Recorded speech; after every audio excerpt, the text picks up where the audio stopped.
आयो 407 बुढो 407 आयो 407 बुढो 407 काठमाडौँको गल्लीमा टाटा 407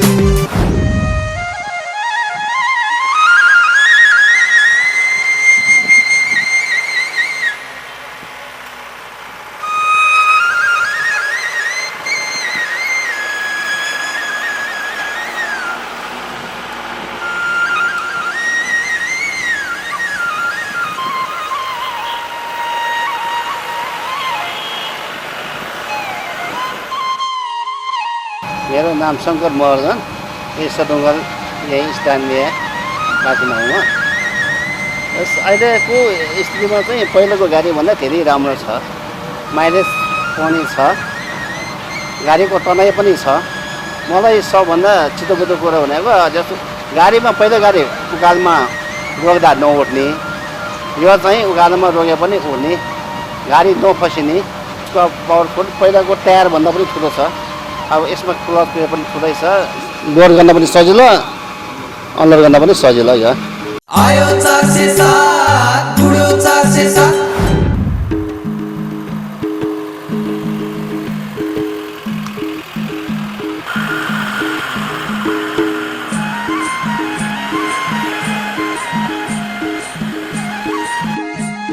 नमस्कार, मेरो नाम रामसिंह लामा।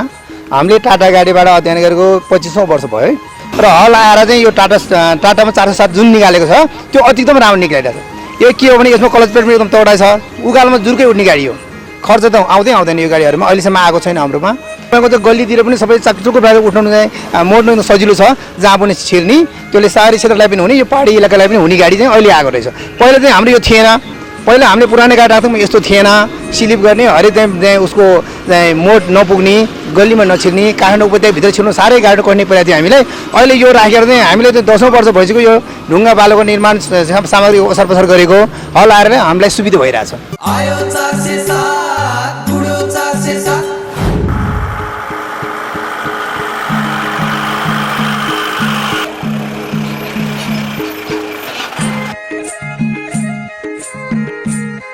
नमस्कार, म रामकृष्ण महर्जन, पञ्चकुमारी इँटा उद्योगको सञ्चालक।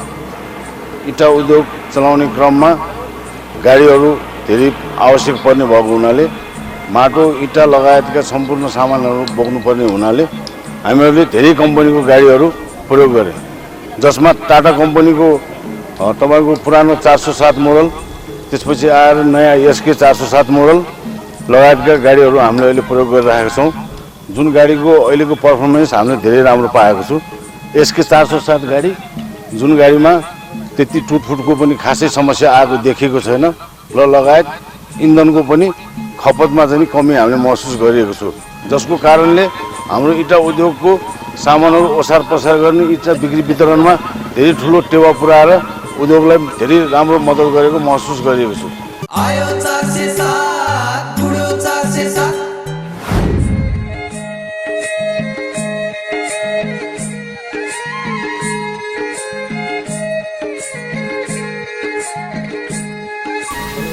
नमस्कार, मेरो नाम चाहिँ टिकाराम गिरी, स्वयम्भू हार्डवेयर सेन्टरको प्रोप्राइटर। र विगत 20-22 वर्षदेखि चाहिँ निर्माण सामग्रीको चाहिँ व्यापारमा व्यवसायमा चाहिँ संलग्न रहेको छु। र त्यो दौरानमा चाहिँ यो गाडीहरू पनि चलाउने सिलसिलामा चाहिँ अब यो टाटा कम्पनीको पनि विभिन्न मोडलका गाडीहरू ठुलादेखि साना सम्पूर्ण चाहिँ सञ्चालन गर्दै आइरहेको छु।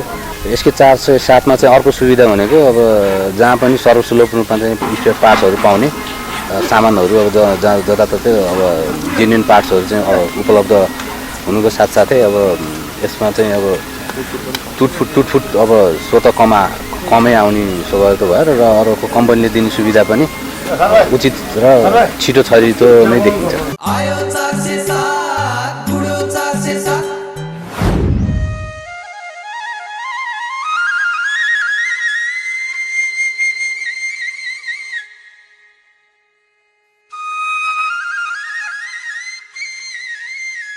हजुर नमस्कार, म विराज बालुवा प्रशोधन कम्पनीको प्रोप्राइटर।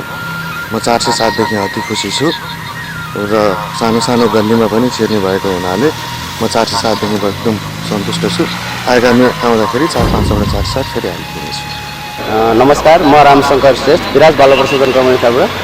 मैले गाडी लाइनमा काम गरेको चाहिँ 56 सालदेखि नै हो र यो विराज बाल प्रशोधन कम्पनीमा चाहिँ 71 सालमा स्थापित हो र त्यो बेलादेखि नै हामीले यहाँ टाटा गाडीहरू सञ्चालन गरेको थियो। विशेष रूपमा 407 चाहिँ हामीले लिएको 7 महिना जति भयो र त्यो गाडीबाट हामी पूर्ण सन्तुष्टि छौँ र महिन्द्रा गाडी सँगसँगै त्योभन्दा उत्कृष्ट रूपमा चलिरहेको छ अहिलेसम्म हालसम्म। हाम्रो माइलेज र तनाइको साथ आयो 407। अब हाम्रो विश्वासको साथ आयो नयाँ 407। आयो 407 बुढो 407 काठमाडौँको गल्लीमा टाटा 407 आयो 407 बुढो 407 आयो 407 बुढो 407 काठमाडौँको गल्लीमा टाटा 407।